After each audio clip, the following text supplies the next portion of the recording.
Coco. And I'm Christiana. And today we're going to do a matcha yogurt canapé with honey caviar. Let's begin.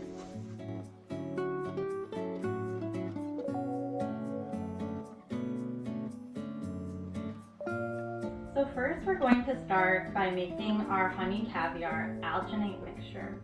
So to do so, we are going to mix 1.6 grams of sodium alginate into 90 grams of filtered water.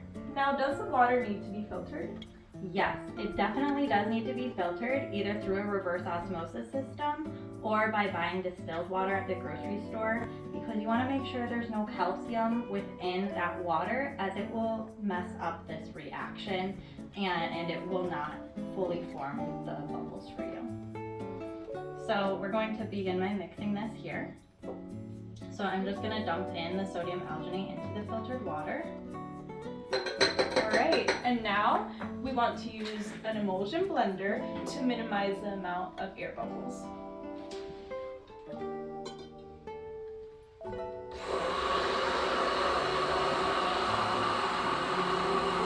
So now that mixture is completely emulsified, we're going to add 110 grams of honey. And again, you'll want to blend it with the emulsion blender. So you might want to have a little spatula handy, as of course honey is very sticky and so it can be a little bit difficult to get it out of the container. You really want to make sure you get all the honey in here.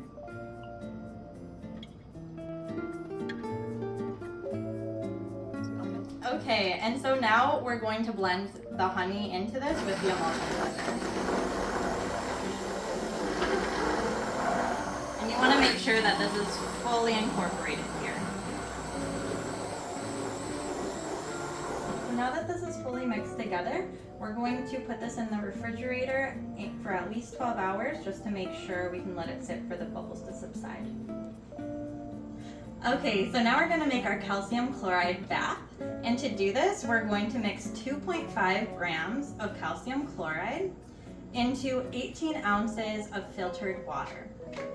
Now for this here, it doesn't matter quite as much the measurement in ounces of the water, so it is okay here if you use instead 2 cups of water plus 4 tablespoons of water. That will work fine.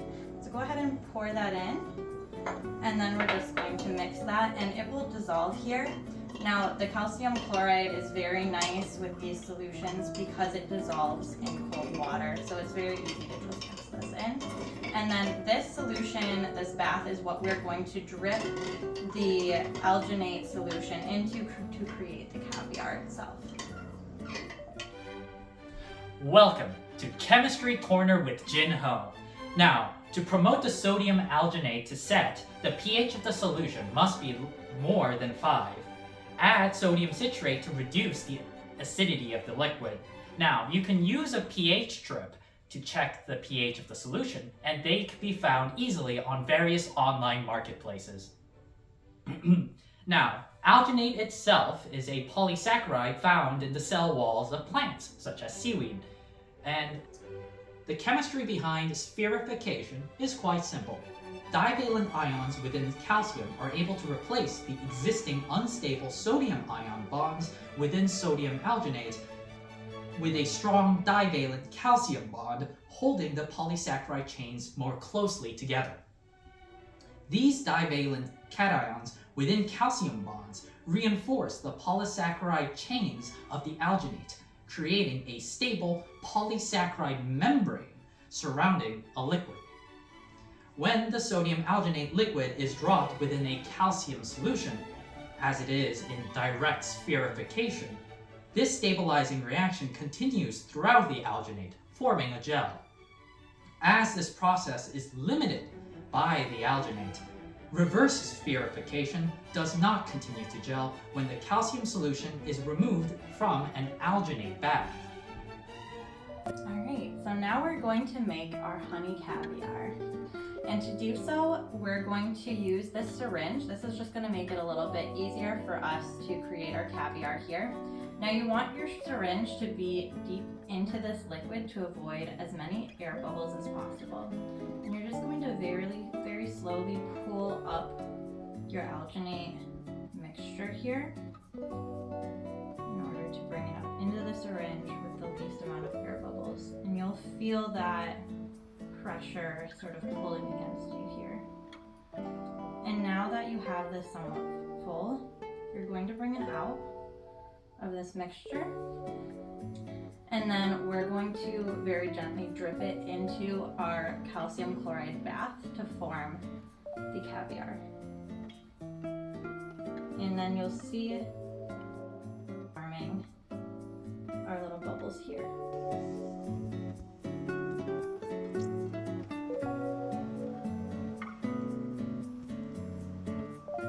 Now you want to do this in shifts because once you get to a certain point, you want to remove these here, your little caviar, and put them into a filtered water bath. And that's just going to help slow down that reaction, so the gelling process will slow there. As you can see, not all of them will become completely spherical, but with more practice, you'll get them to be more perfect. So now I'm just going to remove this finished caviar from the water bath and just put it in a separate container to make sure that our final product that we're plating doesn't have quite as much water in it. So I'm just gently putting these into a separate dish here. And look how beautiful those are. Look at how gorgeous. See, you have these beautiful caviar, perfect spheres. Coco's just doing a great job. And this is not easy to do, I can attest to that. All right, beautiful. Okay, Christiana, how are we going to put all of this together? Thank you for asking. So now we're gonna get ready to do our matcha yogurt. And to do that, it's extremely simple. All we're going to do here is mix 1 teaspoon of our matcha powder with Greek yogurt. And that can be any type of Greek yogurt you like, but it should be plain. All right, so next we're gonna plate it onto these beautiful spoons. Perfect. So first you just want to make sure everything, all the matcha is totally mixed in and it's smooth and you're getting this beautiful green color here. And then as Coco pointed out, we're just gonna plate these here. So during this step, it's particularly important to plate it in a visually appealing manner. So we're gonna go ahead with our first topping now, which is the pomegranate seeds. I just have a small little spoon here. I'm just gonna plate these. Some people will use like tweezers to do this to really make it perfect. But this is something that really, it's gonna be beautiful no matter how you do it, and it's gonna look festive and amazing. So don't have to be that much of a perfectionist on here. It's really the colors that are gonna pop. Great. And now we're gonna move on to actually getting to our honey caviar. Now the final step is to plate your honey caviar. So to do so, you just want to have a small spoon so you have some control, and you're just going to place these on your knappe. So we're just going to very gently take a little spoonful at a time and sort of organize these onto the knappe here.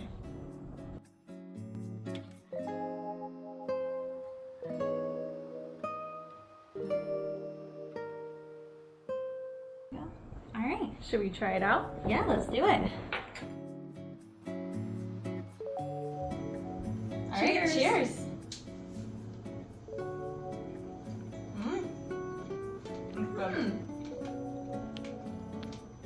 That's nice, you get a little burst of that honey flavor, but then there's sort of the bitterness of the matcha, and then the fruitiness of the pomegranate. It's really nice. Delicious. And what a wowing factor for a party.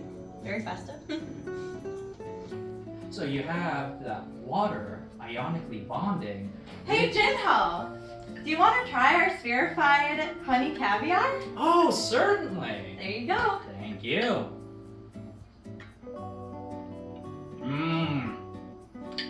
An achievement of science.